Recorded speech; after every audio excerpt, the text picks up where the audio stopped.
या अय्युहल्लज़ीना आमनू इत्तक़ुल्लाहा वक़ूलू क़ौलन सदीदा युस्लिह लकुम अअमालकुम व यग़फिर लकुम ज़ुनूबकुम व मन युति'इल्लाह व रसूलहू फ़क़द फ़ाज़ फ़ौज़न अज़ीमा।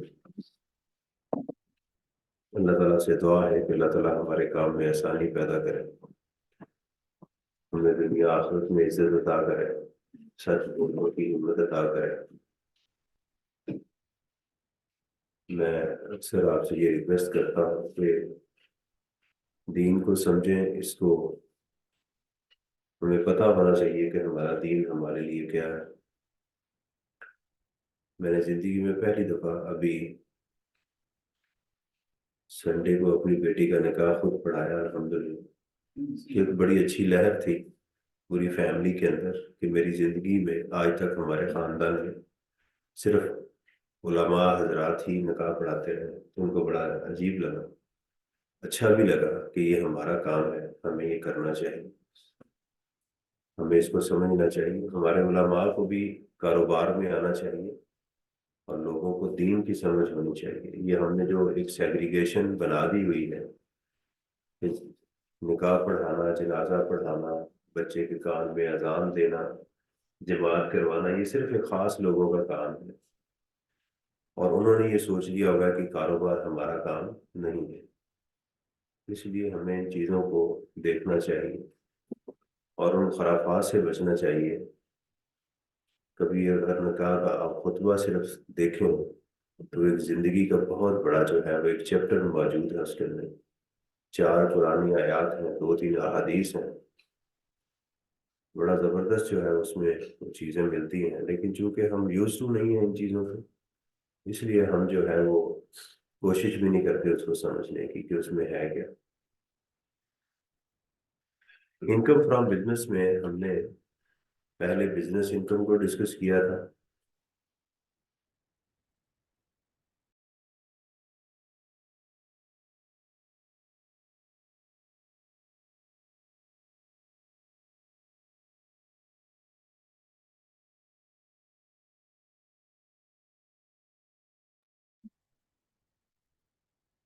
तो उसमें हमने बिजनेस इनकम को डिस्कस किया, speculative income section 1936, long term contract को हमने डिस्कस किया।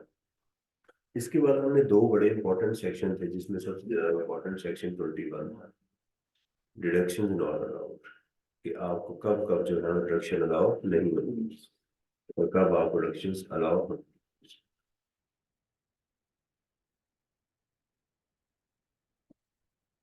आज हम जो बात करने जा रहे हैं ये एक और डिफरेंट मॉड्यूल है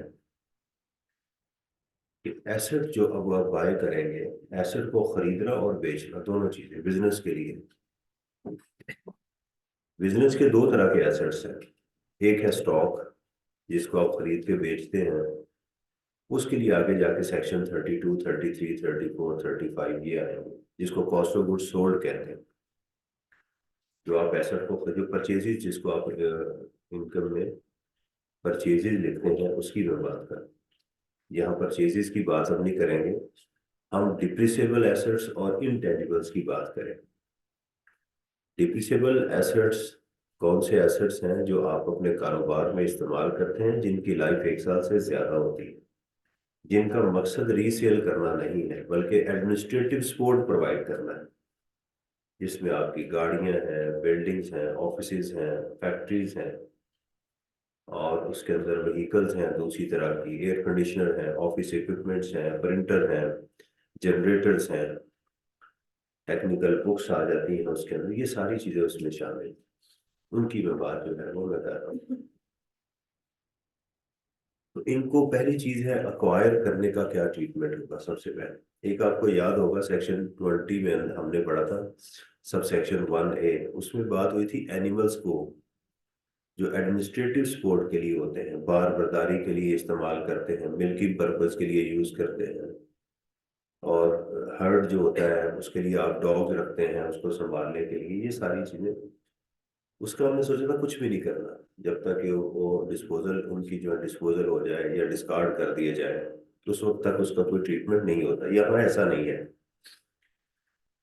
यहाँ जो एसेट जिनकी लाइफ एक साल से ज्यादा है उसको डिप्रिसिएट करना है हमने। उसकी लाइफ के ऊपर। अब यहाँ पर कौन सा मेथड चूज करेंगे हमें वो सीखना है।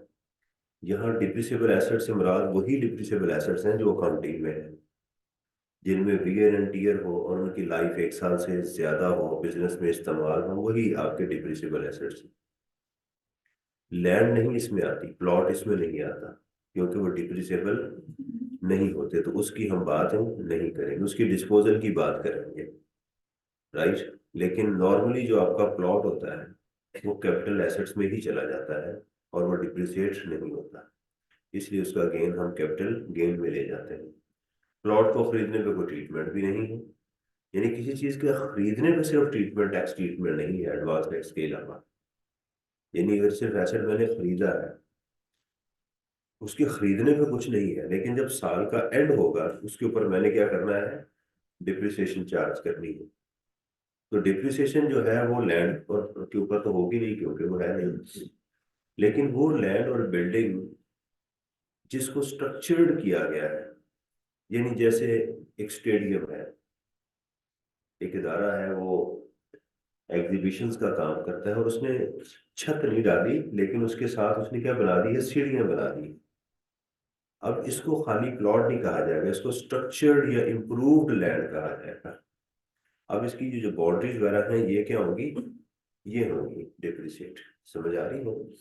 तो ये उस कैटेगरी में फॉल नहीं करेगा। दरख्त लगा देना छाँव के लिए, इस तरह के, वालेकुम सलाम, जैसे एनिमल्स आपने रखे हुए हैं, तो जंगले लगाए हुए हैं, उसके अंदर लोगों के चिड़ियाघर बना दिया आपने, तो ये इम्प्रूव लैंड होती है। तो पहले उस चीज को अंडरस्टैंड करना जो है ना, वो जरूरी है। इसके अलावा लॉ ने क्या किया हुआ है कि जो प्लांट एंड मशीनरी है ना, जब आप खरीदते हैं प्रोडक्शन के लिए जो होती है, प्लांट एंड मशीनरी के ऊपर लॉ ने ये किया हुआ है कि पहले साल जो बंदा भी पाकिस्तान में किसी एसेट को यूज करे, उसको डिप्रिसिएशन के अलावा एक और अलाउंस दिया जाता है जिसको इनिशियल अलाउंस कहते हैं, जो कि अकाउंटिंग में नहीं होता। यानी समझे, उस 25% उसका रेट है। ये एक अलग चीज है कि वो क्या चीज है जिसको 25% हमें ज्यादा मिलता है। इसमें सेंस कोई नहीं है कि आप कहें सर इसकी क्या सेंस है, क्या एसेट इतना डिप्रिशिएट होता है, बल्कि पहले साल एसेट ज्यादा डिप्रिशिएट नहीं होता, उसमें वीर एंड टीयर इतनी ज्यादा नहीं होती पहले साल, ये अगले सालों में जाके होती।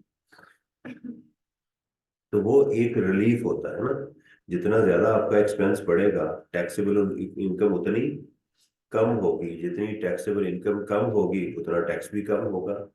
तो नई प्लांट एंड मशीनरी को खरीदने के ऊपर एक रिलीफ दिया जाता है आपको, उसको इनिशियल अलाउंस कहते हैं। अलाउंस का मतलब ही फायदा है, इनिशियल अलाउंस का मतलब ही, तो इनिशियल मीन पहले शुरू में ही पहले ही साल, तो वो सिर्फ 1 साल के लिए होता है। जो भी एसेट आप उस कैटेगरी में फॉल करें तो उसके ऊपर मिलता है। तो ये चीजें हैं हमारी जिसको हमने सीखना है कि वो क्या होती है। फिर जब एसेट को बाय करने का आपको समझ आ जाएगी, फिर उसकी डिस्पोजल कि एसेट को बेचने पे क्या होगा। कैपिटल गेन के अंदर आपको याद होगा कि गेन हम कैलकुलेट करते थे सेल प्राइस माइनस कॉस्ट, क्योंकि वहां डिप्रिसिएशन नहीं होती। यहाँ वो नहीं होगा, यहाँ होगा कि आपकी सेल प्राइस माइनस उसकी रिटर्न डाउन वैल्यू। यानी आज हमारी बुक्स में डिप्रिसिएट माइनस करने के बाद कितनी वैल्यू बचती है, उसका जो डिफरेंस लेंगे वो आएगा उसके अंदर। ठीक है जी, ये मैं आपके साथ जो है वो डॉक्यूमेंट शेयर करता हूँ।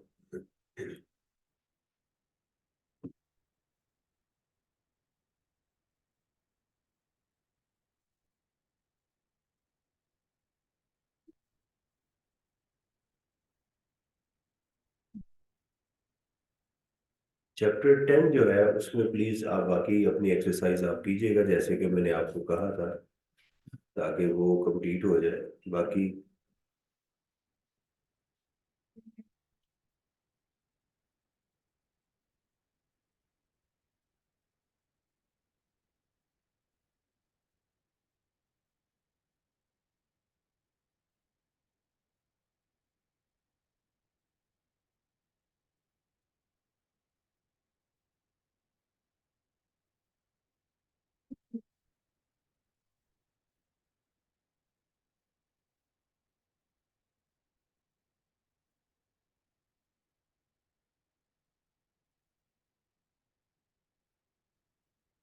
ये जरा क्वेश्चन को देखिएगा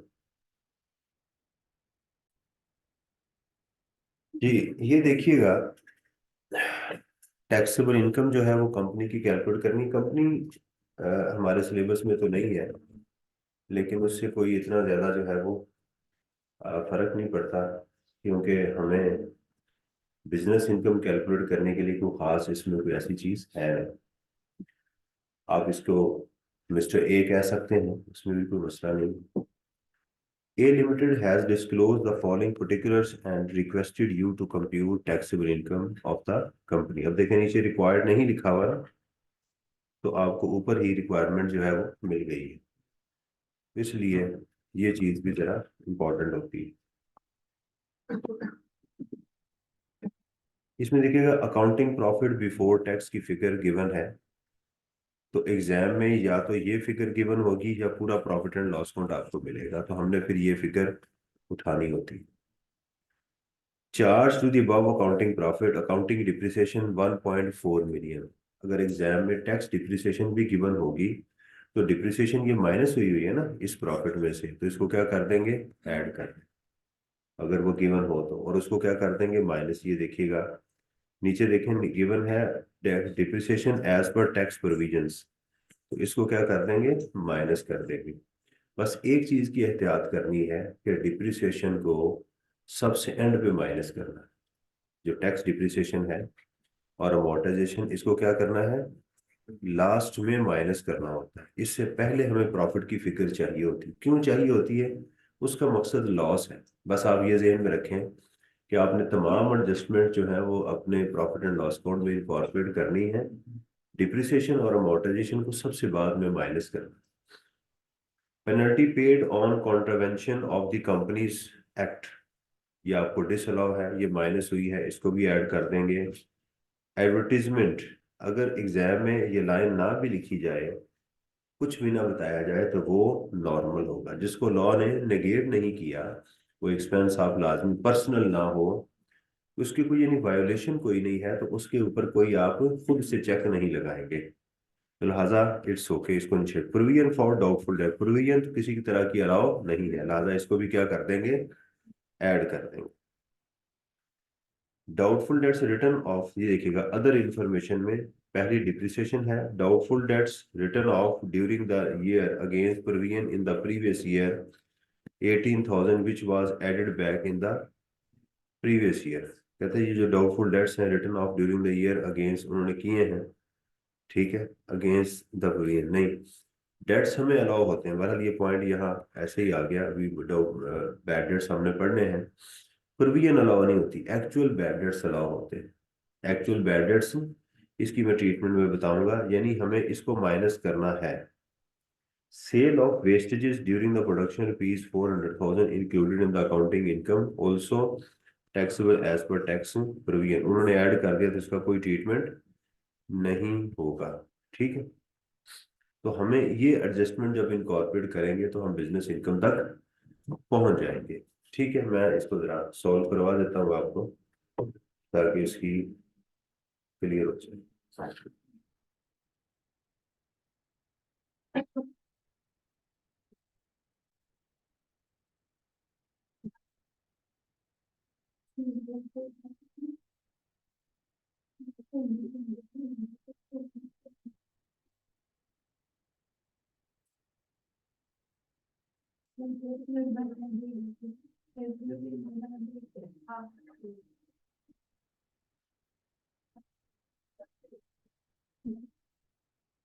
तो सबसे पहले इसका हम ऊपर नाम लिखेंगे, ए लिमिटेड, ठीक है जी। कंप्यूटेशन ऑफ टैक्सेबल इनकम और टैक्स ईयर, अगर नाम मेंशन हो तो आप अपना ही टैक्स ईयर लिखेंगे। अब ये क्या है, हेडिंग लाजमी दिया करें, क्योंकि इसमें सारी है ही बिजनेस, तो हम यहाँ लिखेंगे बिजनेस इनकम, ठीक हो गया।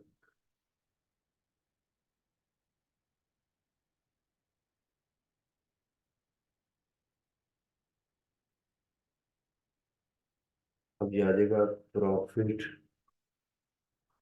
Before taxation. अगर एग्जाम में प्रॉफिट आफ्टर टैक्सेशन हो तो आपने फिर भी बिफोर टैक्सेशन ही लेना होता है। यहाँ रुपीज लिखना है आपने। ये 5 मिलियन था। अब इसमें आप कर देंगे एड अकाउंटिंग डिप्रिसिएशन। कितनी आ गई? 1.4 मिलियन। अच्छा, अगर ऊपर लेट्स सपोज कि यहाँ लॉस होता, माइनस में आपने सिर्फ लिखना था, तो फिर नीचे फिर भी ऐसे ही करना। ये बात याद रखना, ऊपर प्लस हो या माइनस हो, नीचे वाला रूल आपने कभी भी एग्जाम में चेंज। डिप्रिसिएशन माइनस हुई है, ऐड हो तो उसकी पेनल्टी है 57,000 की। अच्छा स्टूडेंट, यहाँ पर ये भी कहते हैं कि सर एग्जामिनर ऐड वाली आइटम्स को अलग करता है, माइनस वाली आइटम्स को अलग करता है। तो एग्जाम में तो रैंडम गिवन होती है, आप रैंडम काम करें। एग्जाम में इतना टाइम नहीं होता कि पहले प्लस वाली आइटम को अलग लिखा जाए, माइनस वाली को लिखा जाए, गंद बच जाता है। क्योंकि उस क्वेश्चन की तो प्रैक्टिस नहीं होती ना जो आप कर रहे होते हैं। तो जो भी प्लस माइनस चल रहा है उसको उस तरतीब से करते जाएं। बस ये एहतियात रखें, डिप्रिसिएशन और अमोर्टाइजेशन को एंड पे माइनस करें। एडवर्टीजमेंट ठीक है।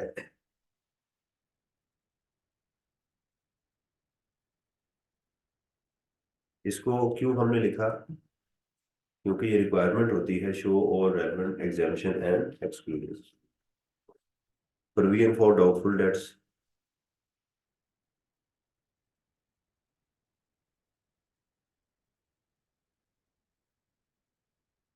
और अगर आप भूल जाएं ऐड प्लस करना तो कोई मसला नहीं है, यहाँ ऐड कर दें, एग्जामिनर को समझ आ जाए कि इसने ऐड किया होगा।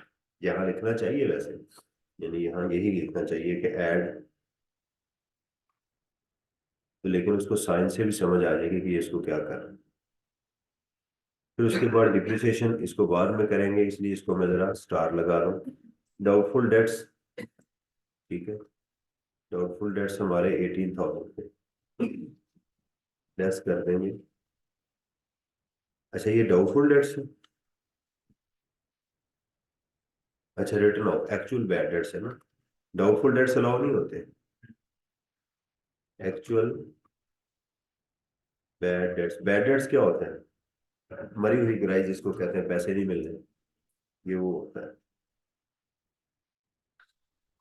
Cell of wastage. अच्छा सेल ऑफ वेस्टेज जो है उसने बताया नहीं है कि इसमें शामिल है या नहीं है। यहाँ उसने कहा ये चार्ज हुई हुई है, ये कहा उसने, ये नहीं उसने बताया कि चार्ज हुई है या नहीं हुई। तो लिहाजा ये जो सेल है ये हमारे प्रॉफिट का हिस्सा है, उसने ऐड नहीं की हुई। कैसे पता चला ऐड नहीं की हुई? क्योंकि उसने अदर इंफॉर्मेशन कही है और यहाँ बताया नहीं है कि इसको ऐड होना चाहिए।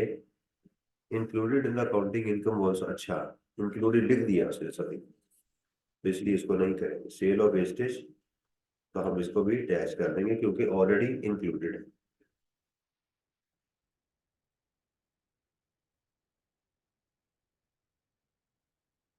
इसको हम लिखेंगे प्रॉफिट बिफोर, नहीं, बिजनेस इनकम प्रॉफिट नहीं लिखेंगे अब, business income before depreciation and amortisation, ये हम लिखेंगे। अब यहां से आप करेंगे लेस टैक्स डिप्रिसिएशन।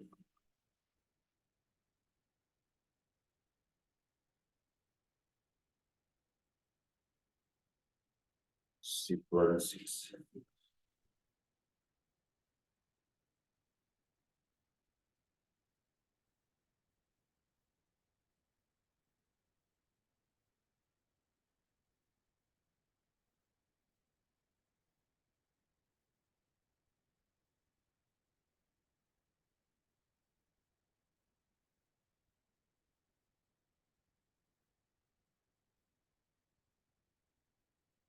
ये जी मेरी फिगर जो मुझे चाहिए थी।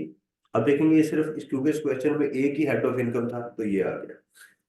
अगर ये होता मिस्टर ए, तो हो सकता है इसकी सैलरी भी होती, तो फिर आपकी एक सैलरी आ जाती यहाँ पर, ये आपकी बिजनेस इनकम आ जाती।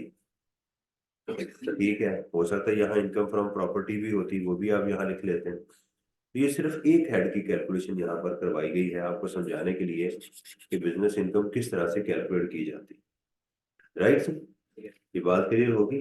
तो आज एक पहला क्वेश्चन हमने ऐसे ही एक टेस्ट चेंज करने के लिए, ताकि आपको पता चल जाए हमने किया क्या है। असल काम हमने यही करना है एग्जाम में, कि प्रॉफिट को टैक्सेबल इनकम में कन्वर्ट करना है। ये असल में आपका काम, प्रॉफिट को, ये प्रॉफिट एज पर आईएएस या आईएफआरएस था, जो कि उस उधर हो सकता है ठीक हो, ये अकाउंटिंग में हो सकता है कि ये ठीक ही हो, लेकिन हमने इसको किस में कन्वर्ट करना है, टैक्सेबल इनकम में।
अच्छा, ये भी जरा लाइट चली गई है, इसको मैं उतनी देर में आपसे, प्लीज।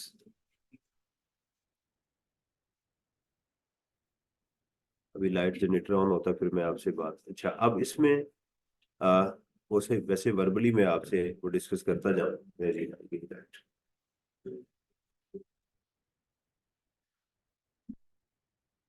तो चलते हैं जी, अब जो है वो हमारे पास जो हमारा एक्चुअल एरिया है उसको जरा डिस्कस करते हैं।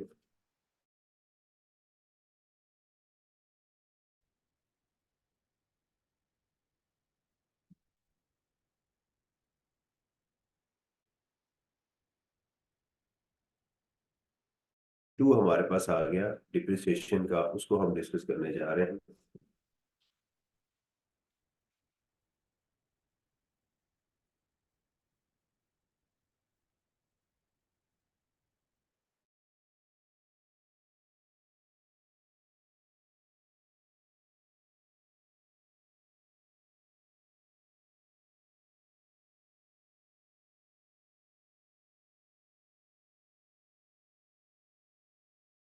राइट, कि यानी इस सेक्शन की जो अथॉरिटी है वो बयान की जा रही है।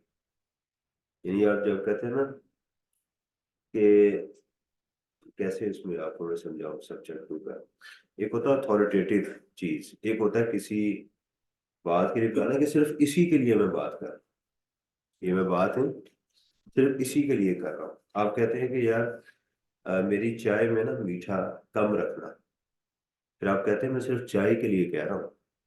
इससे क्या मुराद है कि बाकी जो मीठी चीजें लेकर आना उसमें नॉर्मल होना चाहिए। ये होता है सब्जेक्ट टू का मतलब।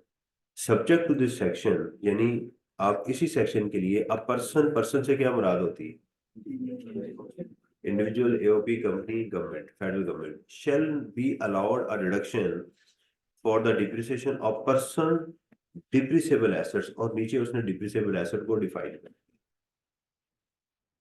Use in the person business, वो इसकी शर्त ये है कि वो डिप्रिसिएबल का मकसद ही वही एसेट है जो बिजनेस में यूज हो। इन द टैक्स ईयर जो हो रहे हो, depreciable asset means any tangible movable property, immovable property other than unimproved land, plot जिसे कहते हैं। और structural improvements to immovable property owned by the person, ये इसकी शर्त है। यानी ओन से डजंट मीन कि रजिस्ट्री होना लाजमी है, ओनरशिप हो उसकी। इसका मतलब ये है कि लीज्ड एसेट हमारी ओनरशिप में नहीं होता, वो रेंटल कहलाता है, वो रेंट पे होता है ना, तो उसके ऊपर डिप्रिसिएशन हमें नहीं मिलती। ठीक हो गया बात।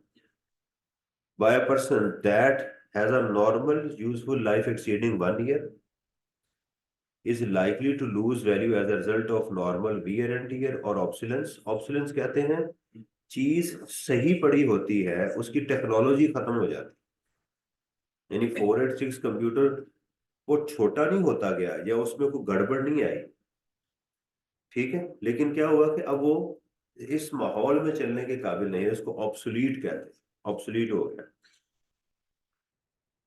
एंड इज यूज होली और party bye the person driving income from the business chargeable tax. देखें ये इसको डुप्लीकेशन कहते हैं। ऊपर भी बिजनेस आ गया, ऊपर लिखने की जरूरत ही नहीं थी भाई, जब आपने डिप्रिसिएबल एसेट कह दिया और उसको नीचे डिफाइन कर दिया हुआ है, तो फिर ऊपर बात करने की कोई जरूरत ही बनती नहीं थी। नीचे भी बात की गई, ऊपर भी बात, इसको डुप्लीकेशन कहते हैं। लॉ के अंदर लेकुना नहीं कहते, डुप्लीकेट हो गया, दोबारा रिडंडेंट हो गई चीज, दोबारा उसने उसको कह दिया। कहता but shall not include any tangible movable property blah blah. Structural improvement किसको कहते हैं? ये डेप्रिसिएशन आपको वही जो बिजनेस की आप अकाउंटिंग में डिप्रिसिएशन याद करते हैं यहाँ भी कर लेंगे, मुकम्मल हो जाएगी। स्ट्रक्चरल इंप्रूवमेंट मैंने आपको बता दिया। In relation to immovable property includes any building, road, driveway, car park, railway line, pipeline, bridge, tunnel, airports, canal, dock, wharf, retaining wall, fence वगैरह, ये सारी चीजें उसमें आ जाती हैं, डैम वगैरह। क्योंकि बिल्डिंग नहीं होती ना, ये डैम छत नहीं होती है इसके ऊपर, इसलिए इसको स्ट्रक्चरल इंप्रूवमेंट्स कहते हैं। इसकी डिप्रिसिएशन ऐसे ही होती है जैसे बिल्डिंग की होती है।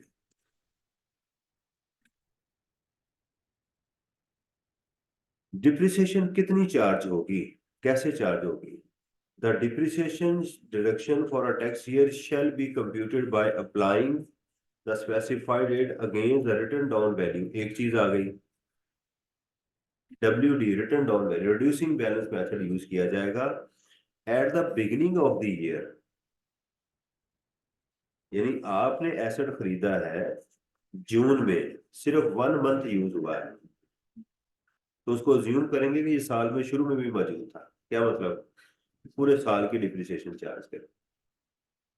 समझ आ गई? अब मेरे से ये सवाल ना पूछिएगा, सर ये एसेट के ऊपर हमने डिप्रिसिएशन तो 3 माह की क्यों नहीं लिया, 4 माह की क्यों नहीं लिया? तो मैं कहूंगा कि ऐसे ही है जैसे एसेट शुरू में खरीदा। समझ आ गई? ये रेट्स थर्ड शेड्यूल में गिवन है, ये आपके नहीं है ये रेट। अगर इनकम टैक्स ऑर्डिनेंस का जो थर्ड शेड्यूल है उसके अंदर ये गिवन है। बिल्डिंग का 10%, अच्छा इसमें आसान क्या तरीकेकार है? बिल्डिंग का 10%, ठीक है, ये याद कर लीजिए क्योंकि बिल्डिंग की नॉर्मल लाइफ ज्यादा होती है।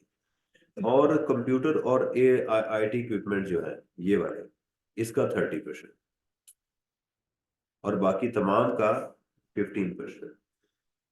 एयरक्राफ्ट वगैरह जो है इसका भी इसके साथ है। ये पहले इसको देख लो, समझ आई? मिसाल के तौर के ऊपर मैं आपसे पूछूं यार फर्नीचर के ऊपर रेट क्या होगा, 15%, गाड़ी पे 15%। आपने सिर्फ यही देखना है कि ये कंप्यूटर की या कोई वो बिल्डिंग तो नहीं है, बाकी सारे ही 15%। पंखे हो गए, आपके डेस्क हो गए, लेकिन आपसे गए कंप्यूटर्स 30% होगा, प्रिंटर 30% होगा आपके, ठीक है ना? प्रिंटर, मॉनिटर, वो जो है जो उस प्लांट एंड मशीनरी के साथ भी अटैच है वो इतने परसेंट पे ही होंगे। तो ये आसान इस तरह से याद हो जाएगा। एक और चीज भी इसने कही है, रैम। रैम क्या होता है? डिसेबल पर्सन के लिए अगर आपने देखे तो हॉस्पिटल में और ग्रोसरी स्टोर्स पे भी बना हुआ होता है। मैं आपको दिखाता हूँ जरा।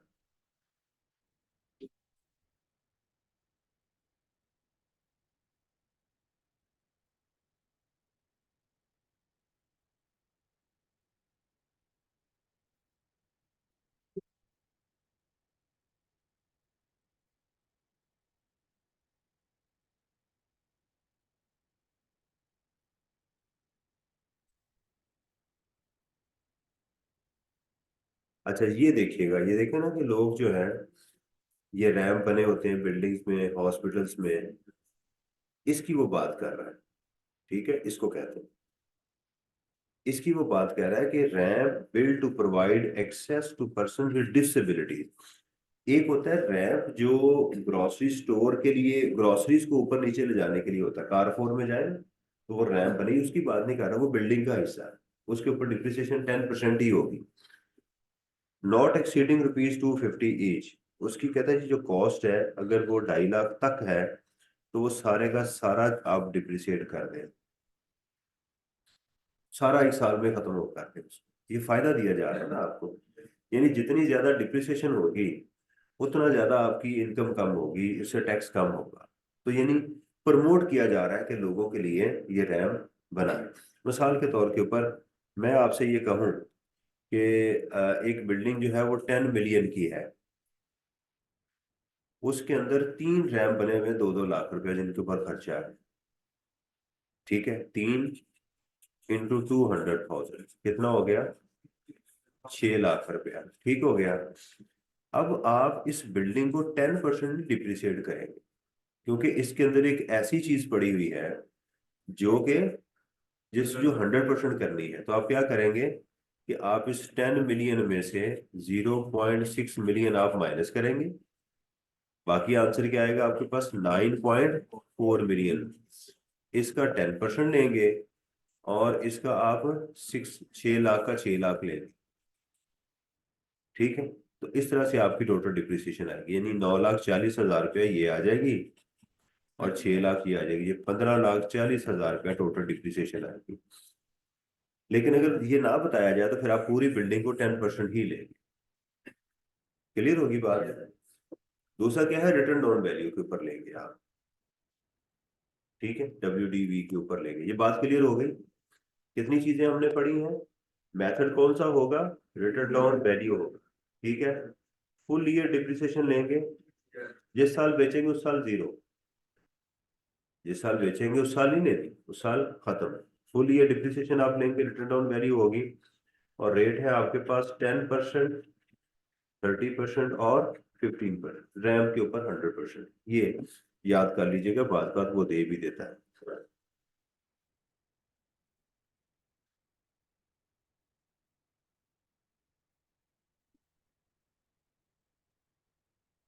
ये देखिए, ये कह रहा है जी ₹9 million represents the payment of last installment of a lease rental in respect of a machine obtained by AL on financing tax year. This the lease term expired on 31st March and machine was transferred to ALI at residual value of this.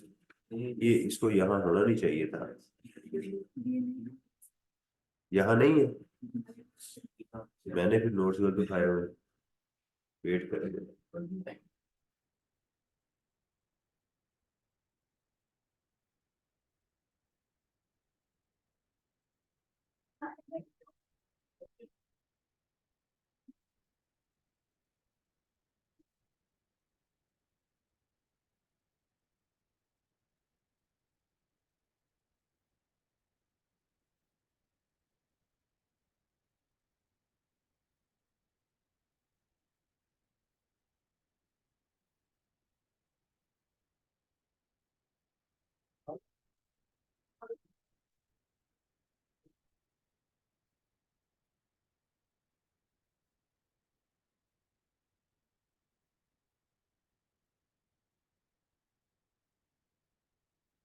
अच्छा जी, वो notes मैंने जरा गलत खोले हुए थे। अब देखिएगा जी, आप please compute the tax depreciation for आलू लिमिटेड। आलू लिमिटेड हो सकती है भाई, इसमें कौन सा आलू तो बुरी चीज है, तो फिर आप इतने परेशान क्यों हैं? For tax year 2024 from the following details, building की रिटर्न डाउन वैल्यू है 50 लाख, प्लांट की है 30 लाख और कंप्यूटर की है, तो रिटर्न डाउन वैल्यू चाहिए होती है ना, तो आपको गिवन है रिटर्न डाउन वैल्यू, तो बिल्डिंग का क्या करेंगे? 10% कितनी आ जाएगी? तो क्या करूँ? अच्छा, एक मिनट ठहरिए, मैं जरा उसको स्विच कर लूँ।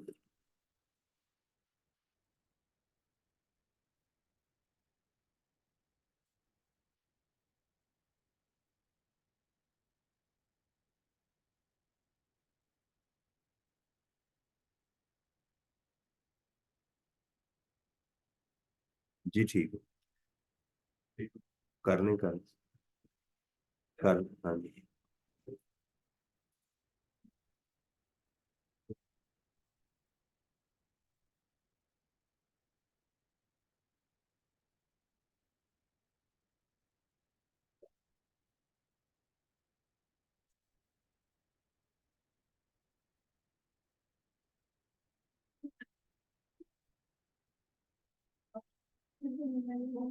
अच्छा जी, ठीक हो गया जी। तो ये हमारे पास प्लांट आ गया, इसका रेट कितना होगा? 15%, और कंप्यूटर का 30%। अब ये आ जाए, आ गया आपका 500,000। हाँ जी,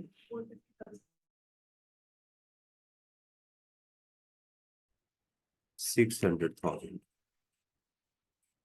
टोटल कितना आ गया?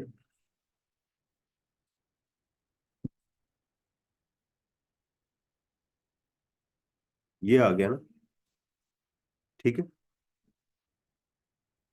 तो आप इसको क्या करेंगे, अकाउंटिंग में से उसको माइनस करेंगे, इसको क्या करेंगे?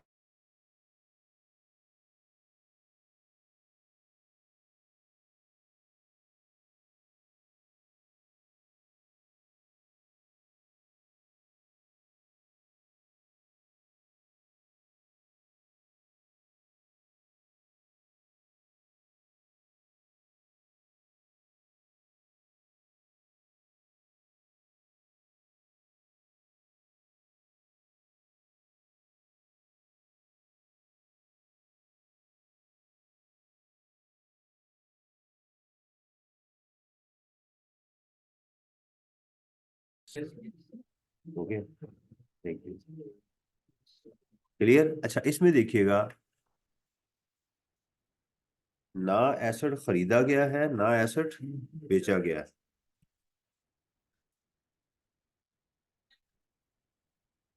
तो क्या हुआ है ये? ना एसेट खरीदा ना बेचा, तो क्या हुआ है? Return on value given.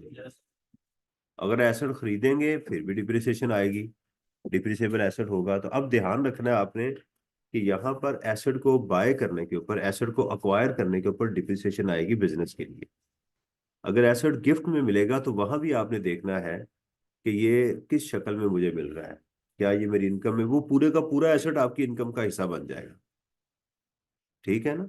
Asset अगर आपको गिफ्ट में मिलेगा कैश की शक्ल में, तो वो टैक्स होगा ना इनकम फ्रॉम अदर सोर्स में, या कोई एसेट रिलेटिव नहीं है उनसे मिला है, तो वो जा सकता है आपको टैक्स में, या बिजनेस में, या किसी और जगह। तो ये चीज एक यहाँ पर हमारे पास आ गई थी। अच्छा, अगला देखिएगा, please compute the tax depreciation for Balu limited for tax year for from the following information. Building थी, और बिल्डिंग ये परचेज की है, और उसके बाद फर्नीचर हमने नया परचेज भी किया है। उसकी क्या है, हमें WD भी गिवन है और परचेज भी गिवन है, ठीक है। तो इसका मतलब ये है कि हम इसको, जो हमारी ओपन रिटर्न ऑन वैल्यू है उसमें जो परचेज है वो ऐड कर लेंगे। सिंपल, ये कितनी आ गई हमारे पास? 6 मिलियन। ये डिप्रिसिएबल वैल्यू आ गई, और ये कितनी आ गई? 700,000। तो बिल्डिंग का कितना आ गया? 10% डिप्रिसिएशन, और इसकी फर्नीचर की, तो ये हमारी डिप्रिसिएशन आ जाए। सादा बस, यानी इसे, यानी इस इलस्ट्रेशन से मैंने क्या आपको क्वेश्चन से समझाया कि परचेज को ऐड कर दें एसेट की रिटर्न डाउन वैल्यू में, लेकिन ये शर्त हो कि ये टैक्स रिटर्न डाउन वैल्यू हो। अकाउंटिंग रिटर्न डाउन वैल्यू और होती है, ये कौन सी है? Tax return down value.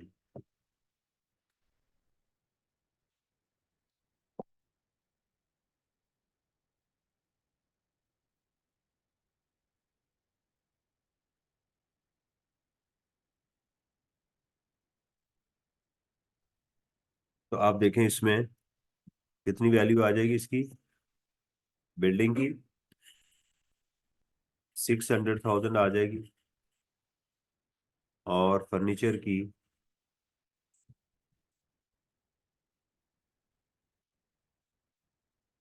तो टोटल डिप्रिसिएशन आपकी आ गई, नहीं बेटा, अच्छा ये वन, ये मैं यहाँ गलत लिख हूँ, 150 थी।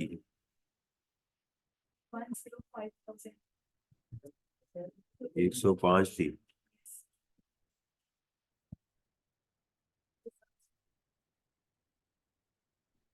या ठीक है, क्लियर, दो चीजें आपको समझ आ गई, परचेज के ऊपर और उस तरह से किस तरह से लेकर चलना। अच्छा जी, अब देखते हैं कि ये पहले साल जो इनिशियल अलाउंस कहते हैं वो किस किस पे मिलता है। कुछ एसेट्स ऐसे लॉ ने कहे हैं कि जनाब पहले ही साल आपको हम उसका इनिशियल अलाउंस देंगे पहले ही साल।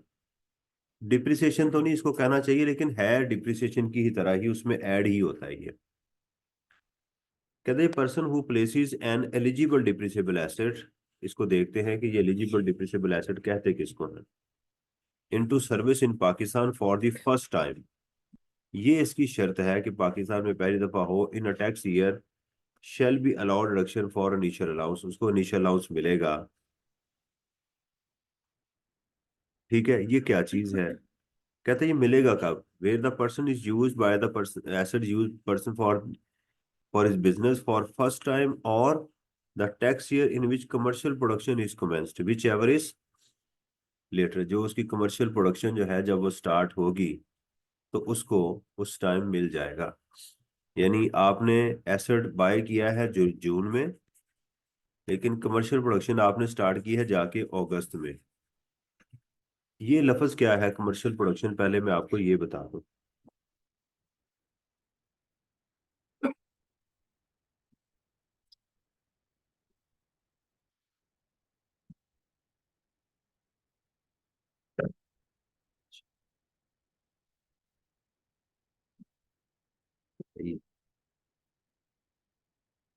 तो कमर्शियल प्रोडक्शन और ट्रायल प्रोडक्शन में क्या फर्क होता है। एक होती है, आपने एक मशीन बाय की, मशीन परचेज करने के बाद, लेट्स सपोज मैं आपको एक मशीन दिखाता हूँ।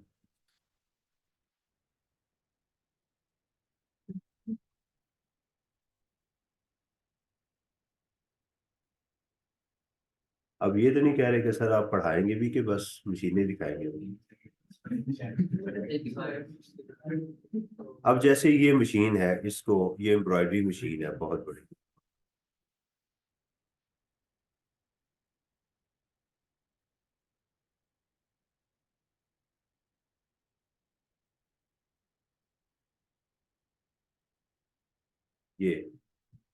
ये जो आपके कपड़ों पे नहीं होती, ये कढ़ाई हुई होती है, ये लोगो वगैरह बनते हैं, ये देखें बटरफ्लाई बनी हुई है इसके ऊपर।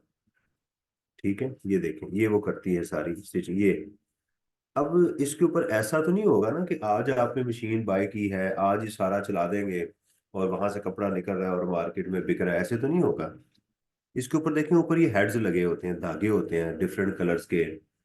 वो धागा टूटता है, यहाँ कंप्यूटर में सेटिंग होती है, बाज़ का हफ्ता डेढ़ हफ्ता लग जाता है मशीन को सेट होते होते। तो वो सेट कैसे करेंगे उसको, कपड़ा चलाएंगे ना उसके अंदर, कॉस्ट आएगी, मैनेजर आएगा, सुपरवाइजर आएगा, वो सैलरी देगा, सैंपल वगैरह जो निकलता है, जब तक ये ठीक ना ना हो, इसकी ऑयलिंग वगैरह उसकी सेटिंग वगैरह करते हैं। इसका लेवल बड़ा इंपॉर्टेंट होता है। ये थोड़ी सी भी ऊंची नीची होगी ना तो ये धागा तोड़ना शुरू कर देगी, बहुत ज्यादा थ्रेड जो है ना ब्रेकिंग होती है इसके अंदर। और ये इतनी तेज होती है, इसकी सुइयां चल रही होती है कि आप इसको देख नहीं सकते, इतनी स्पीड से करती है ये, बहुत ज्यादा फास्ट जो है ना ये चल रही है। ये काफरों ने बनाई है, मसला इसका ये है कि ये वो जहन्नम में जाएंगे, जाहिर बात है कि उन्होंने जो कुछ भी किया जाना उन्होंने जहन्नम में। हम इंशाल्लाह ताला जन्नत में जाएंगे सारे के सारे, हम हमारे पास वो है। हाँ जी। तो ये चीज जो है ना वो करती ये है। अब ये हफ्ते में आपका हो सकता है 5 लाख रुपया खर्चा आ जाए, 6 लाख रुपए आ जाए, कपड़ा यूज होगा, धागे यूज होंगे, किसी को सैलरी देंगे, ऑयलिंग करेंगे, लुब्रिकेशन होगी इसकी, उसको ट्रायल प्रोडक्शन कहते हैं। हो सकता है ये काम आपने जून में किया हो, तो फिर आपको यहाँ डिप्रिसिएशन इस साल की मिलेगी, इनिशियल अलाउंस इस साल नहीं मिलेगा इसके ऊपर इनिशियल अलाउंस। अब आपने इसकी असल प्रोडक्शन जो स्टार्ट की है, जो मार्केट में बिकने वाली है, उसको कहते हैं कमर्शियल। कमर्शियल का मतलब क्या है, बाजार। जैसे कहते हैं ना यार ये कमर्शलाइज कर दिया, बिकाऊ को कमर्शियल कहते हैं। कि यार ये हर चीज को ना कमर्शलाइज कर देता है। यानी इसने अपने जो रिलेशनशिप है वो भी इसके कमर्शियल ही है। कमर्शियल का लफ्ज अंग्रेजों में बहुत बुरा गिना जाता है। कमर्शियल गंदे बंदे को कहते हैं, बाजारू। बाजारी लफ्ज जो होता है ना उसको कमर्शियल कहते हैं, कि ये बाजारी है। समझ आ रही है ना? तो कमर्शियल प्रोडक्शन मीन अब बाजार में बिकने के लिए, और नबी अकरम सल्लल्लाहु अलैहि वसल्लम में बाजार यानी दुनिया में जो बुरी चीजें हैं, जगह हैं, उनमें से बाजार एक गंदी जगह है। उसको अच्छा नहीं कहा गया, और मस्जिद को सबसे अच्छा कहा गया। ये जन्नत के टुकड़ों में से एक टुकड़ा है, और बाजार जो है वो शैतानी जगहों में से एक जगह है। पैसा फजूल खर्चे आप कर रहे होते हैं वहां पर जाके, क्या जो है ना वो अजीब अजीब हरकतें लोग जो है ना वो कर रहे होते हैं। एक शोर होता है, नमाज का ख्याल नहीं होता। तो आप देखें, आज तक आपको अंदाजा होगा, बाजार जाके आप डिसकंफर्ट फील करेंगे हमेशा। चीजें ढूंढ रहे हैं, यानी इतनी थकावट होती है कि आवाजारी जो है ना वो शुरू हो जाती है। और मैं इसलिए कभी भी किसी बाजार जाऊं तो नमाज का टाइम हो, यकीन करें जब नमाज पढ़ते हैं ना, ऐसे सुकून जिस्म में आ जाता है। आप फील करके देखिए। बहरहाल चले, कमर्शियल का लफ्ज कहाँ से कहाँ निकल गया। तो ये समझ आई ना, इसको कमर्शियल प्रोडक्ट। तो जिस अगर पहले उसी साल मशीन खरीदी, उसी साल कमर्शियल प्रोडक्शन स्टार्ट होगी, फिर इस साल डिप्रिसिएशन भी मिलेगी, इनिशियल लॉस भी मिल जाएगा आपको, दोनों चीजें आपको मिल जाएंगी। लेकिन अगर कमर्शियल प्रोडक्शन बाद में स्टार्ट हुई तो फिर इनिशियल अलाउंस अगले साल में। ये कौन से एसेट हैं जो एलिजिबल हैं, जिनके ऊपर हमें इनिशियल लॉस? सब के ऊपर मिलेगा। हर एसेट के ऊपर आपको इनिशियल लॉस मिलेगा, मास वाई इनके, अदर देन द फॉलोइंग, इनके ऊपर नहीं मिलेगा। Number one, road transport vehicle unless the vehicle is plying for hire. ये प्लाइंग फॉर हायर वाली व्हीकल्स कौन सी होती है? ये गाड़ियां जो कारोबार में इस्तेमाल होती हैं, वो प्लाइंग फॉर हायर होती है। ठीक, लेकिन डायरेक्टर की गाड़ी पे इनिशियल लॉन्च नहीं होती। कार लिखा हो ना एग्जाम में कार, तो उस पर आपने इनिशियल लॉन्च नहीं लेना। ये कौन सी है? जो प्लाइंग फॉर हायर है, इसके ऊपर आपको इनिशियल लॉन्च मिलना है। ठीक है, क्लियर हुई बात? व्हीकल तो सारी रोड ही होती है। आप कहते sir any road transport vehicle, तो नॉन रोड ट्रांसपोर्ट व्हीकल कौन सी होती है? ट्रेन, एरोप्लेन, वो रोड पे तो नहीं चलते ना, तो वो होती है। तो इसका बाकी सारी गाड़ियां जिनके टायर लगे हुए होते हैं, रोड पे चलती हैं, उनको ये कहते हैं। फर्नीचर और फिटिंग्स, इस पे भी आपको इनिशियल लॉस नहीं मिलेगा। एनी प्लांट और machinery that has been use previously in Pakistan, अगर आपने पुरानी मशीन बाय की पाकिस्तान में तो आपको इनिशियल अलाउंस। हाँ, इंपोर्ट अगर आपने की है पुरानी, तो आप फर्स्ट टाइम यूज कर रहे हैं, उस पर मिल जाएगा। क्योंकि आप पाकिस्तान में तो आप फर्स्ट टाइम यूज कर रहे हैं ना। यानी इनिशियल अलाउंस सिर्फ एक बंदे को मिलता है बस, प्लांट एंड मशीनरी के ऊपर, पहले बंदे को। उसके बाद जितने भी लोग यूज करेंगे उनको इनिशियल अलाउंस। यानी इससे पता चला कि गवर्नमेंट ये चाहती है कि लोग नई मशीन इस्तेमाल करें। नई मशीन से बिजली कम इस्तेमाल होती है, प्रोडक्शन अच्छी होती है, क्वालिटी अच्छी निकलती है। इसलिए उसको कहा गया कि आप कोशिश करें कि नई मशीन इस्तेमाल करें। एनी प्लांट और machinery in relation to which reduction has been allowed under any other section, अगर किसी प्लांट और मशीनरी पे कोई किसी और सेक्शन के अंदर आपने रिडक्शन ले ली हुई है, तो फिर यहाँ आपको दोबारा इनिशियल अलाउंस नहीं मिलेगा। ये कौन से होते हैं? ये होते हैं वो जो तेल वगैरह नहीं निकालते, ऑयल एंड गैस कंपनीज जो होती हैं, उनकी डिप्रिसिएशन अलग कैलकुलेट होती है, तो उनको इनिशियल लॉस नहीं मिलेगा। उनकी 100% डिप्रिसिएट हो जाती है, वो एक अलग दुनिया है। वो ड्रिल होती है समंदर में, पहाड़ों पे जाके वो बड़ा गहरा गहरा सुराख करते हैं। वो एसिड वहां पर जो यूज होते हैं, उनकी बात की जा रही है। तो आपने ये बात जहन में रखना है, गाड़ियों पे नहीं मिलना, फर्नीचर और फिटिंग्स पे नहीं मिलना, और अगर कोई plant and machinery previously Pakistan में यूज हो तो उसके ऊपर भी आपको इनिशियल अलाउंस नहीं मिलना। ये देखिएगा, ये हमारे पास एक क्वेश्चन आ गया। इसमें हमारे पास बिल्डिंग आ गई, फर्नीचर आ गया, कंप्यूटर आ गया, प्लांट एंड। अच्छा, ये चेक कीजिएगा, एग्जामिनर ने कंप्यूटर के ऊपर भी इनिशियल अलाउंस लिया हुआ है, आई कैप ने कि वो कंप्यूटर को मशीनरी में ले जाता है, वो प्लांट एंड मशीनरी में। व्हीकल्स को भी मेरा ख्याल प्लांट एंड मशीनरी में ले जाता है। आप जरा चेक कीजिएगा उसकी इलस्ट्रेशन में। ठीक है, खालिद साहब भी यही कहते हैं कि प्लांट एंड मशीनरी, कंप्यूटर भी मशीनरी है, गाड़ी भी मशीनरी है। ठीक है, वो कहते, लेकिन चूंकि गाड़ी पे तो आपको मिलना ही नहीं ना। ठीक है, इसको जरा हमें कंफर्म कर लेंगे हम। अब ये कार है एक हमारे पास, इसमें एडिशन नहीं है। इसको, अच्छा इसको जरा नोट करें, फिर मैं आपको इसको बना के दूं तो बनाना कैसे है। ये एसेट आपके पास इधर लिखे हुए हैं ना, एग्जाम में आपने ऐसे लिखने हैं एसेट, ऊपर लिखने हैं। यहाँ तो ऐसे लिखने कैसे हैं, ऊपर। इसका मैं तरीकेकार आपको समझाता हूँ, आपने वैसे ही इसको करना है। ये देखिएगा, आप समझ लें कि इसकी, अब समझे कि हम ये वर्किंग बना रहे हैं, एक computation of depreciation and initial allowance. ये मेरे साथ कीजिएगा प्लीज। यहाँ लिखिएगा एसेट्स, कितने एसेट है हमारे पास, बिल्डिंग है, हाँ जी, फर्नीचर, कंप्यूटर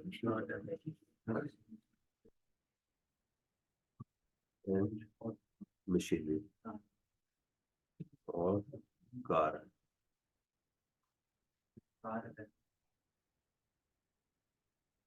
ठीक है ना। यहाँ आपने लिखना है opening balance, opening return down value balance.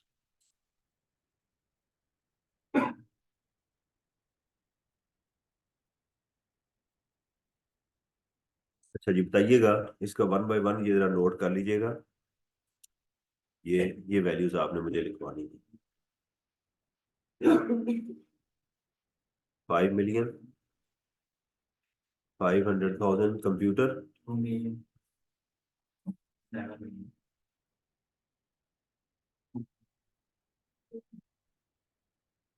ठीक हो गया। ये आपने सबसे पहले ये वैल्यूज लिखनी। इसमें सबसे पहले जो एडिशन या डिलीशन है ना, वो कर दें, माइनस कर दें, डिलीशन को माइनस कर दें और एडिशन को ऐड कर दें। ठीक है, इसमें एडिशन है जी बिल्डिंग की 10 लाख की, और फर्नीचर की है 2 लाख की, कंप्यूटर की 2 लाख की, प्लांट एंड मशीनरी एक नई है और एक पुरानी है। पुरानी पहले एडिशन कर लेते हैं, फिर डिलीशन कर, और डिलीशन कितनी है, 20 लाख की, और गाड़ी नहीं है उसमें।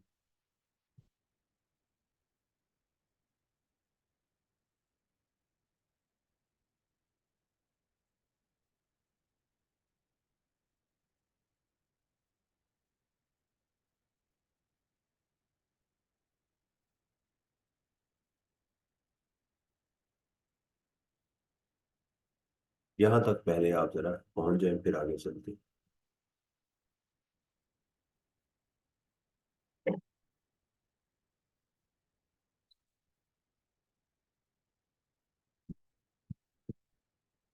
क्लियर है जी। यानी इसमें मैंने इसको ऐड कर दिया, इसको ऐड किया, इसको ऐड किया, इसको ऐड किया, इसको माइनस किया, और ये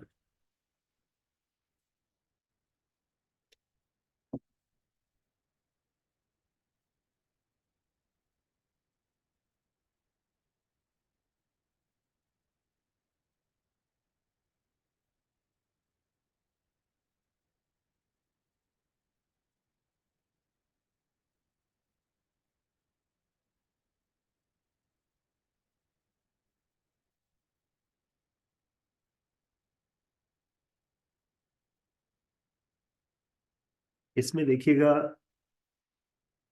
नोट कर लिया।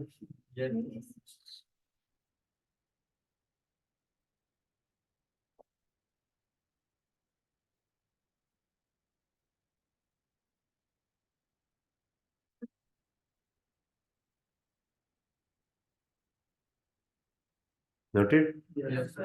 अच्छा, अब देखिए बिल्डिंग पे इनिशियल अलाउंस मिलेगा, नहीं मिलता ना। बिल्डिंग पे इनिशियल अलाउंस नहीं है। ठीक है। इसकी वजह मैं आपको बताता हूँ, क्योंकि उसने बिल्डिंग का नेगेटिव लिस्ट में बिल्डिंग है नहीं, नेगेटिव लिस्ट में बिल्डिंग है नहीं, लेकिन उसने इनिशियल अलाउंस डिलीट कर दिया हुआ है, इसका उसका रेट डिलीट कर दिया हुआ है। इनिशियल अलाउंस उसने बिल्डिंग का क्या कर दिया हुआ है, डिलीट कर दिया। ये पहले था इसके ऊपर, उसने तो चूंकि डिलीट कर दिया यहाँ से, डेफिनेशन को चेंज नहीं किया, तो इसको हम कहते हैं लॉ के अंदर लैकूना है, कान पड़ गई है, लगड़ा हो गया है।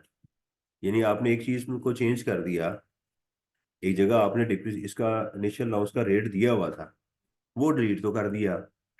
इसका मतलब ये है कि इसके ऊपर अब आपको इनिशियल अलाउंस, लेकिन आपने एलिजिबल डिप्रिसिएटर में उसको नहीं डाला, नेगेटिव लिस्ट में आपने उसको शामिल नहीं किया, तो ये लैकूना है। लेकिन इससे मुराद यही है कि बिल्डिंग पे इनिशियल अलाउंस नहीं मिलेगा, फर्नीचर पे नहीं मिलेगा, कार पे नहीं, उसमें है भी नहीं वैसे। तो बचे हमारे पास कंप्यूटर। तो इनिशियल अलाउंस जो है वो नए एसेट पे ही मिलता है, सिर्फ इनके ऊपर मिलेगा। उसका रेट है 25%। कितना रेट है? 25%। तो इसको माइनस में लिखेंगे, -25% ऑफ। ठीक है। तो कंप्यूटर पे हमें इनिशियल लॉन्च मिल गया 50,000 का, और हमें 10 लाख पे प्लांट एंड मशीनरी पे मिल गया 2.5 लाख रुपए।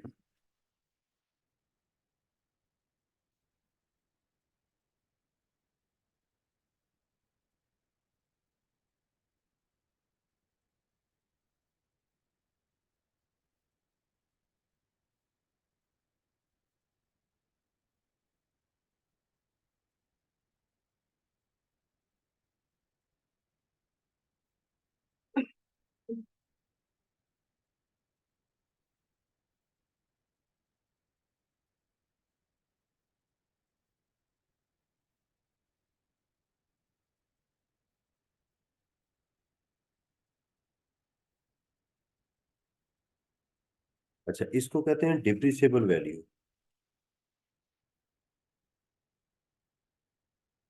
क्या बोलते हैं इसको? डिप्रिसिएबल। अब वो वैल्यू बची है जो डिप्रिसिएशन के काबिल है। क्या बची है? वो वैल्यू जो डेप्रिसिएशन के काबिल है।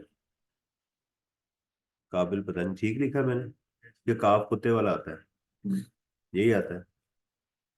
वो काबिल ही नहीं रहता, कुत्ते वाला तो काबिल ही, इस काबिल नहीं रहता कि उसको, वो काबिल वो वाला काबिल बन जाएगा, अफगानिस्तान वाला काबिल, काबली पुलाव।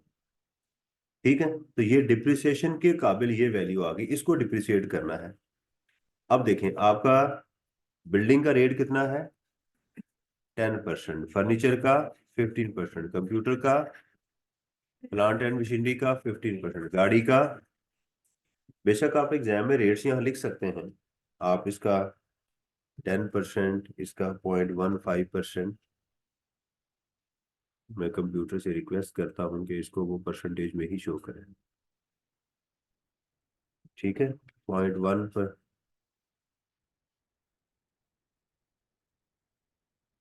3%। ठीक है।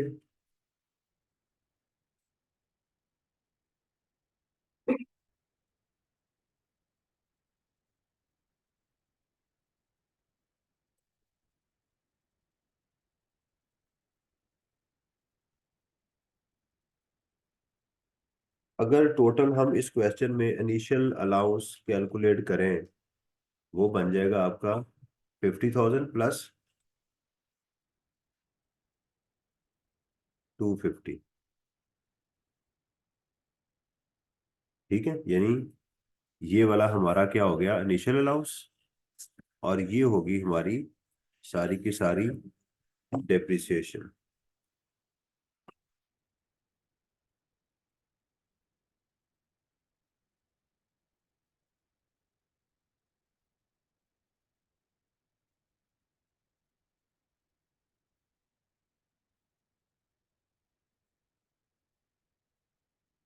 ये हमारा, ये इसमें आंसर आ गया। कि total tax depreciation and amortisation, तो टैक्स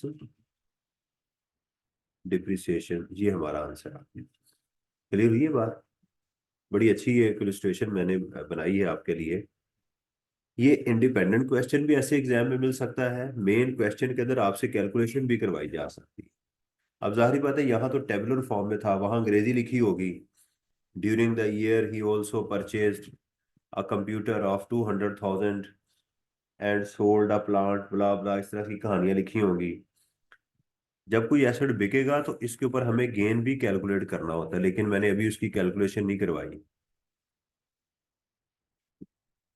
क्लियर हुई बात नहीं?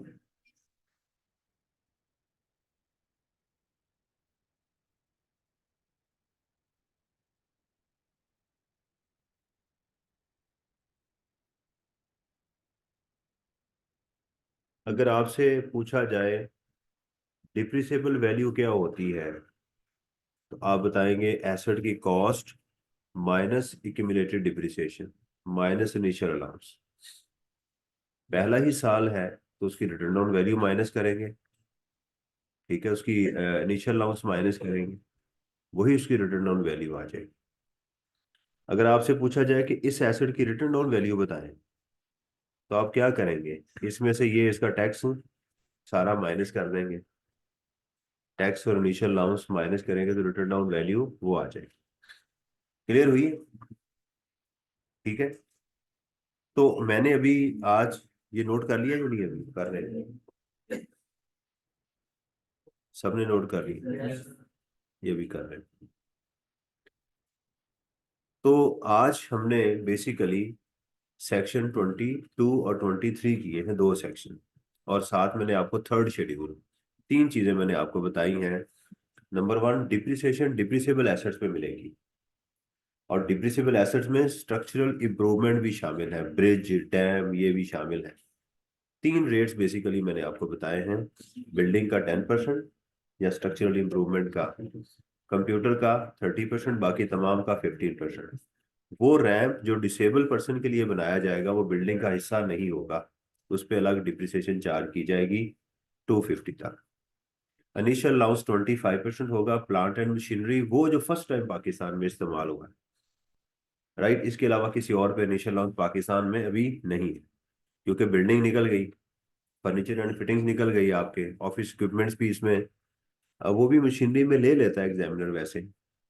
तो अभी आपके प्लांट एंड मशीनरी ये बच जाते हैं उसके ऊपर, ठीक है, ये चीजें बच गई। और रिटर्न डाउन वैल्यू हमने पढ़ा, रिटर्न डाउन वैल्यू क्या होती है? Cost minus initial allowance minus accumulated depreciation, इसको रिटर्न डाउन वैल्यू वो कहते हैं।